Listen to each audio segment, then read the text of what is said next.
लेकिन अगर इस तरह की बयान तुम देते रहेंगे और एकनाथ शिंदे आकर उसकी पीठ थपथपाएगा और ये कहेगा कि तेरे बाल को भी हम धक्का नहीं लगने देंगे, तो मैं उस एकनाथ शिंदे को और इस रामगिरी को यह कहना चाहता हूं, बयान देने के बाद अगर हिम्मत थी तो खुलेआम घूम के बताना, तुझे हम बताते थे कि तेरा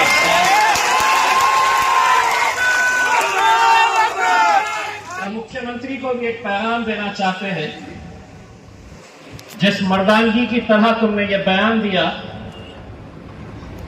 कि तेरे बाल को भी हम धक्का नहीं लगने देंगे, तो सवाल यह है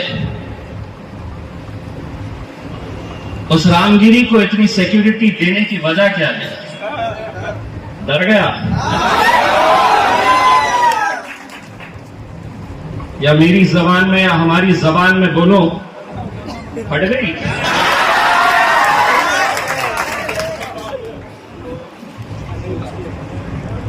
लेकिन मैंने आज से 4 दिन पहले जब ये ऐलान किया कि 5 दिन का वक्त दे रहे, 5 दिन, 1 हो गया, 2 हो गया, 3 हो गए, आज का 4था दिन है। 5 दिन तेरे, 6ठा दिन हमारा। हम ऐलान करेंगे कि किस दिन मुंबई की तरफ कूच करना है और यहां आपको एक एक शख्स को आप सल्लल्लाहु अलैहि वसल्लम हमारे लिए क्या मायने रखते हैं, ये आपको जताना है। जिस दिन ऐलान करेंगे उस दिन गाड़ियों के अंदर मुंबई की तरफ आपको निकलना है। ये समझ रहे हैं? ये अब सियासी माहौल तो ऐसा हो गया है कि कौन किसके तरफ है, कौन किसका दामन थामे हुए है, किसको अपनी सीट बचा के रखना है, किसको एमएलए का टिकट चाहिए। वो तमाम मुसलमान लीडर्स जो अलग अलग राजनीतिक पार्टियों के अंदर है, उन्हें अपनी कुर्सी बचाने के लिए, अपना टिकट हासिल करने के लिए बड़े अफसोस के साथ कहना पड़ रहा है, नाम मुसलमानों का है, लेकिन किसी में इतनी जुर्रत नहीं हुई कि वो महाराष्ट्र के अंदर खड़े रहे और कहे कि लात मारता हूं मैं ऐसे टिकट को, लात मारता हूं मैं ऐसे ओहदे को। लेकिन अल्हम्दुलिल्लाह ये वो जमात है जिसके कायद बैरिस्टर असदुद्दीन अवैसी ने अगर मुझे कुछ सिखाया है तो ये सिखाया है कि अगर कहीं पर कुछ गलत हो रहा है, कहीं पर कोई गलत बात हमारे खिलाफ हो रही है, कहीं जुल्म हो रहा है, कहीं ज्यादती हो रही है, तो किसी से डरने की जरूरत नहीं है। और ये वो कौम है कि अगर किसी के सामने सिजदा करती है तो अपने रब के सामने सिजदा करती है, अल्लाह के सामने सिजदा करती है। बाकी किसी के बाप से हम डरने वाली जमात नहीं है। रामगिरी के ऊपर कुछ हुआ नहीं तो एक छोटा सा पिद्दू मार्केट में आएगा, उससे भी छोटा सा, उससे भी छोटा।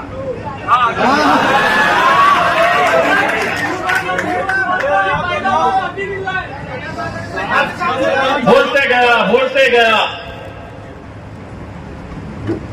हमने सोचा कि चलिए सड़क पे चलते हैं, बहुत सारे कुत्ते भौंकते हैं, हम नजरअंदाज करते गए तो उसकी हद यह हो गई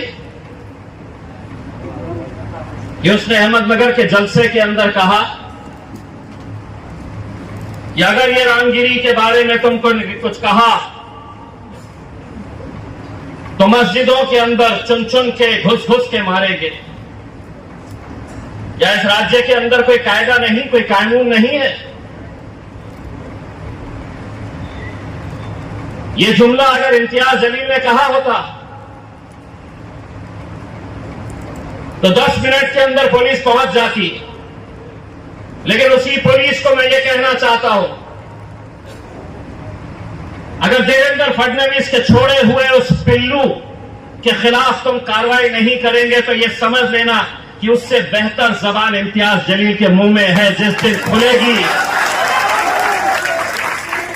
खुलेगी, अगर तुम उसके खिलाफ कार्रवाई नहीं करेंगे तो कोई अधिकार नहीं है तुम्हें, कोई ऐसा कानून नहीं है कि तुम उसके ऊपर अगर खामोश रहेंगे, जब मेरी जबान खुलेगी तो तुम्हें उस वक्त भी खामोश रहना पड़ेगा। लेकिन तुझ में और हम में ये फर्क है कि हमने कभी भी किसी जात, किसी धर्म, किसी मजहब, किसी भगवान, किसी देवता के बारे में हमने कभी कोई गलत अपशब्दों का इस्तेमाल नहीं किया है। दूसरे लोगों को लगा कि कुछ भी बोलो, इस राज्य के अंदर कोई कुछ नहीं होने वाला है। हमारा मुख्यमंत्री, हमारे उप मुख्यमंत्री आएंगे और हमारी रक्षा करेंगे, हमारा बचाव करेंगे। वो पिद्दू का एक भाई, उसने एक स्टेटमेंट दिया, कौन इम्तियाज जलील?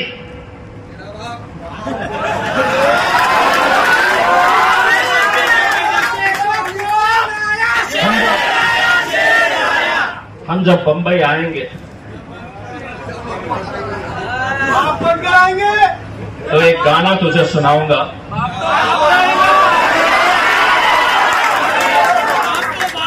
बाप तो बाप रहेगा। और अगर आज हमने अपनी ताकत नहीं बताई तो कल कोई सड़क चलता हुआ लौंडा रास्ते के ऊपर आएगा, हमारी नबी की शान में गुस्ताखी करेगा, हमारे मजहब के ऊपर गालियां देगा। उसे भी लगेगा कि यहां पर कोई कुछ नहीं होता है, तुमने तुम्हारा जितना बोलना था बोल दिए। और अगर तुम ये चाहते, 5 दिन के अंदर कानून है, उस कानून के तहत इन दोनों के ऊपर कार्रवाई कर सकते थे। लेकिन तुम्हें लग रहा है कि नहीं, ये कौम अब मुर्दार हो चुकी है, इनकी तरफ से कोई बोलने वाला नहीं है, इनकी तरफ से कोई लड़ने वाला नहीं है। एक बात सुन लो, ना तो मैं कांग्रेस का लीडर हूं, ना मैं राष्ट्रवादी का लीडर हूं, ना मैं उद्धव ठाकरे के तलवे चाटने वाला हूं। मैं मजलिस इत्तेहादुल मुस्लिमीन का सिपाही हूं। मैं अकेला भी हूं तो तुम्हारे लिए काफी हूं। और अल्हम्दुलिल्लाह, देखें, जिस दिन हम ऐलान करेंगे, पूरे महाराष्ट्र से सड़कों के ऊपर, हर गाड़ी के ऊपर तिरंगा रहेगा और उसके साथ हमारा झंडा भी रहेगा। हम आएंगे मुंबई की तरफ, तुम रोक सके? ये पेशकश की कि हम महाविकास आघाड़ी में आपके साथ आने के लिए तैयार हैं, क्योंकि हम चाहते हैं कि एक मजबूत ताकत बनकर हम भाजपा की फासिस्ट ताकतों को हम गिराए। यहां पर